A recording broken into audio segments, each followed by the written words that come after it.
कान भरने वालों का भरम कुछ ऐसे तोड़ते हैं, जो समझदार हैं वो मुस्कुराकर महफिल छोड़ देते हैं। 4 लड़कियां जो बड़ी ठीक ठाक थी, सुंदर थी देखने में, जवान भी थी, और चारों लड़कियां उस वक्त किडनैप कर लेती हैं। कार में एक लड़के को 24 घंटे तक अपने साथ रखती हैं, उसके साथ रेप करती हैं, उसका वीडियो बनाती है, और सब कुछ बराबर चल रहा था। युवक बड़ा परेशान था। पहले से युवक अय्यासी करने का शौक था, नई नई लड़कियों से मिलने का शौक था। पूरी कहानी जब आप सुनोगे दोस्तों, आप भी हैरान हो जाओगे। वो टॉर्चर कर रही थी, हाथ जोड़ रहा था, पनाह मांग रहा था, लेकिन लड़कियां का छोड़ना बिल्कुल भी छोड़ने का इरादा नहीं था। फिर वहाँ जहाँ लड़कियां ने उस युवक का किडनैप कर रखा था, पुलिस पहुंचती है, मुठभेड़ होती है, कार पलट जाती है, पुलिस चारों लड़कियों को गिरफ्तार कर लेती है। आखिर क्या होता है? आखिर 4 लड़कियों ने युवक का क्यों किडनैप किया और कैसे पुलिस ने युवक को बताया? पूरी कहानी आप सुनोगे तो दोस्तों हैरत में रह जाओगे। आज की घटना मध्य प्रदेश के उज्जैन जिले की है, और वहाँ वहीं उज्जैन जिले का एक चिमनगंज थाना है। उसी थाने में 16 सितंबर को एक परिवार आता है। परिवार के लोग बताते हैं कि उनका एक बेटा है, वो कब से गायब है। अच्छा खासा पैसा कमाता है, और सोने की चैन भी उसके गले में पड़ी है, अंगूठियां की सोने की हैं, और 15 सितंबर को घर से निकला और प्रॉपर्टी का काम करता है, और प्रॉपर्टी के सिलसिले में घर से निकला, उसका कोई पता नहीं चल रहा है। और आज 16 सितंबर लग चुका है, अभी तक फिलहाल में कुछ भी पता नहीं कि, और हम लोगों को चारों तरफ राहुल को ढूंढ फिर रहे हैं, लेकिन उसका कहीं आता पता नहीं है। अब पुलिस को जब इतना पता चलता है तो पुलिस को लगता है कि शायद कोई प्रॉपर्टी का मसला है, हो सकता है, और राहुल को किसी ने किडनैप कर लिया है या मार दिया है, या फिर हो सकता है राहुल कहीं चला गया है।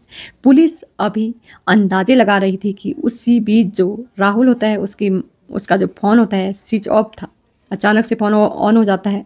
राहुल के जीजाजी के पास फ़ोन आता है, राहुल के जीजाजी फ़ोन उठाते हैं, और फ़ोन में कहता है, दूसरी तरफ बोलता है कि जीजाजी मेरे पास घर में मेरी पत्नी के पास जाओ, और 15 लाख पड़े हैं उसके पास, उसको निकाल के ले आना है। और 15 लाख निकाल कर जो तलाह इलाका था, खेत है, वहाँ पर पूरा लोकेशन बताई गई, वहाँ पर जाना लगभग 5 बजे के टाइम पर। उस टाइम पर 1 घंटा बाकी था। यह बात किसी को भी मत बताना, मतलब मैंने आपको फ़ोन किया, बस चुपचाप से यहाँ आना और मुझे पैसे देना, और फिर मैं आपके साथ चलूँगा।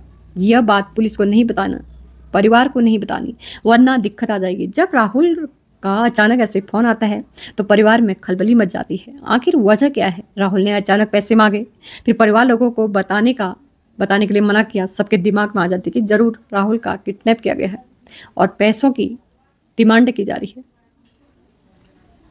क्योंकि इतने दिन गायब होने के बाद अचानक फ़ोन आना किस ओर इशारा करता है? डिमांड की जा रही है पैसों की। फौरन खबर पुलिस को दी जाती है। ऐसे में राहुल का फ़ोन आया, यह लोकेशन बताई जाती है, और परिवार के लोग फौरन जो लोकेशन थी वहाँ पर पहुँच जाते हैं। वहाँ के लिए रवाना जब होते हैं तो पुलिस भी रवाना हो जाती है। जैसे ही गाँव का खेत था वह बताया, वहाँ पर राहुल की गाड़ी खड़ी हुई दिखी, और जब गाड़ी खड़ी हुई दिख जाती है तो गाड़ी जब दिखती है तो गाड़ी की तरफ जब पहुँचते हैं तो गाड़ी में राहुल और 2 लड़कियाँ थी, 2 लड़के भी थे।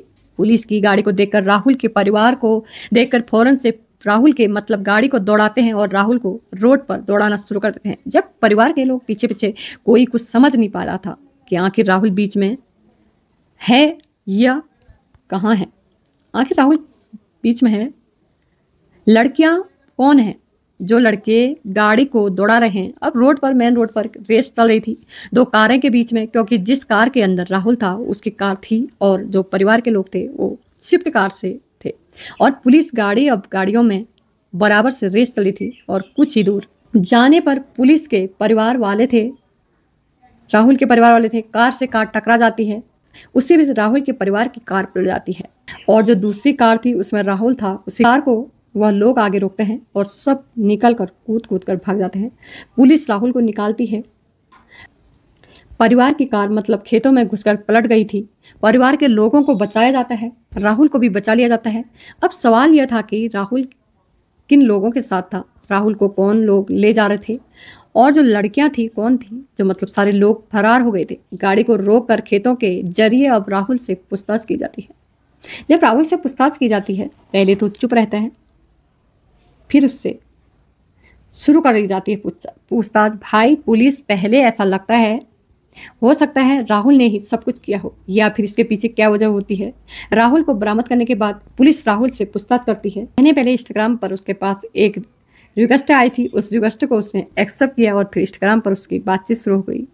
और जो लड़कियां थी उसका नाम आयुष था। आयुष के साथ इसकी दोस्ती होती है।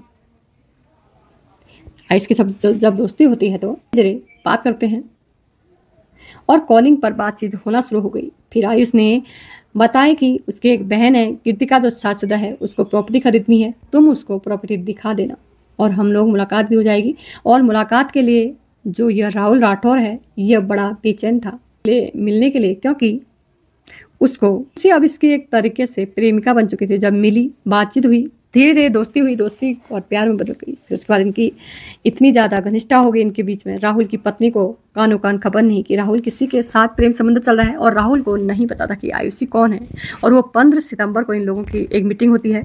मीटिंग जब फिक्स होती है और जो राहुल होता है वो अपनी कार लेकर जो जाता है रोड पर, कानपुर का ब्रिज होता है, वहाँ पर अपनी कार लेकर पहुँचता है, क्योंकि ब्रिज है वो सुनसान रहता है। और कुछ देर बाद जो आयुष नाम की जो लड़की होती है, आयुषी नाम की, क्योंकि वो वीडियो कॉल पर घंटों बात करती है, आती है। और आयुषी के साथ एक दूसरी कृतिका थी और वो 2 लड़कियां, और उसमें एक नाम पूजा और दूसरा नाम नेहा।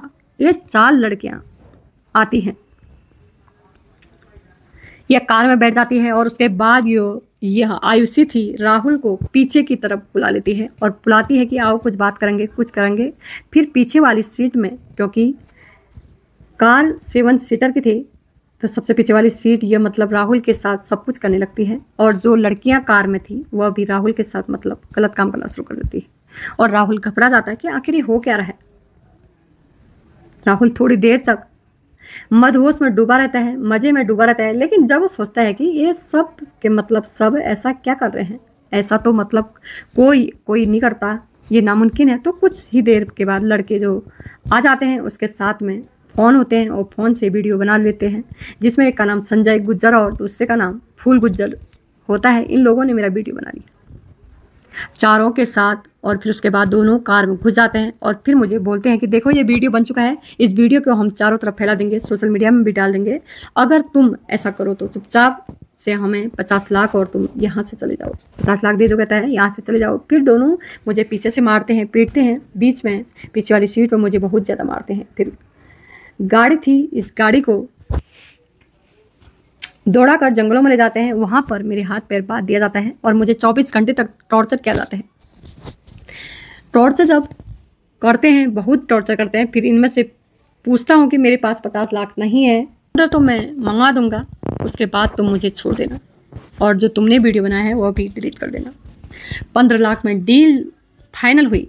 फिर मैंने अपने परिवार को 15 लाख मांगने के लिए बोला, फ़ोन किया था, लेकिन परिवार के लोग आ गए और यह गाड़ी में टक्कर हो गई। पुलिस का पता करती है, उन लड़कियों का पता करती है और उन लड़कियों को गिरफ्तार कर लेती है। और पता चलता है कि चारों लड़कियां जबलपुर की रहने वाली है और जो 2 लड़कियां लड़के से पूछताछ भी करती है, तो पता चलता है कि चारों लड़कियां ऐसे फ्रॉड करती हैं, ऐसे ही लड़कों को फंसाती है, जो पैसे वाले होते हैं उन लड़कों को फंसाते हैं। और जो राहुल राठौर था वो गोल्ड की चेन अंगूठियाँ सब कुछ छीन लिया था और उसके फ़ोन में चालू था, उस गाड़ी में पेट्रोल डलवाया, उससे ऑनलाइन खाना मंगाया करते थे। ये लोग ऐश करते थे, राहुल के पैसों से सब लोग ऐश करते थे। वही चारों लड़कियों से पूछताछ की जा रही थी। पुलिस ये पता करने में लगी है कि इससे पहले लड़कियों ने कितने लोगों को लूटा, जरूर और लोगों को भी लूटेंगे। काम यही है, जो काम था यही था, लोगों ने को अपने जाल में फंसाना, लोगों के साथ वीडियो बनाना, अश्लीलता करना, फिर लूटना, ये सब इनका काम था। मैसेज देकर फंस जाता है तो इस टाइम पर बेहद ज़्यादा सावधानी बरतें और सावधानी बरतने की ज़रूरत है। कौन आपको किस तरह बेवकूफ़ बना सकता है, बेवकूफ़ बनाने की कोशिश कर सकता है, ये कोई अंदाज़ा नहीं लगा सकता है मीठी मीठी बातों में आके। इसलिए सावधान रहे, सुरक्षित रहे। आप इस घटना पर क्या बोलोगे और क्या बोलना चाहोगे, कमेंट बॉक्स में जरूर बताइए। दोस्तों, आजकल लड़कियां फ्रेंड बनाती हैं, दोस्त बनाती हैं, उसके बाद ब्लैकमेलिंग कर रही है। ये कलयुग है, पैसा कमाने का जरिया ढूंढते हैं आजकल की युवतियाँ। दोस्तों, इसलिए अपना ध्यान, अपनों का ध्यान रखें और अपना ख्याल तो रखें दोस्तों।